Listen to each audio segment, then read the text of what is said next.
ঘুম থেকে উঠে দেখছি গায়ে আঁচড় কাটার দাগ।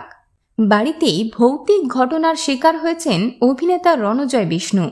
কি জানালেন অভিনেতা, চলুন শুনে নেওয়া যাক। তো আমি নিজেও জানি না যে কি হচ্ছে, কেন হচ্ছে।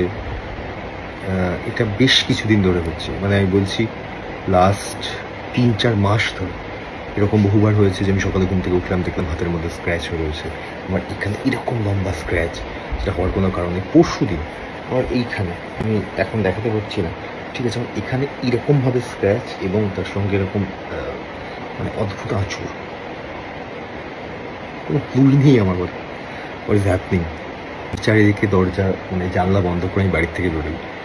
সেখানে আমি দেখছি যে একদিন ঘুম থেকে উঠে দেখলাম যে এইখানে ওয়াল থেকে যে চারপাশে কোনো জানলাও নেই, কিন্তু ঠিক আছে, ফটো ফ্রেমটা পড়ে গেছে, পুরো ভেঙে গেছে। ঘরে ঢুকে দেখছি যে আমার ছবি পড়ে আছে, কাঁচ ভেঙে আছে। এই আমার ঘর, আমি সমস্ত দরজা জানলা বন্ধ করেই বাড়ির থেকে বেরোই। তাও তো কিছু কাজ আমি সবুজ প্যাকেটের মধ্যে তুলে ফেলেছি অলরেডি।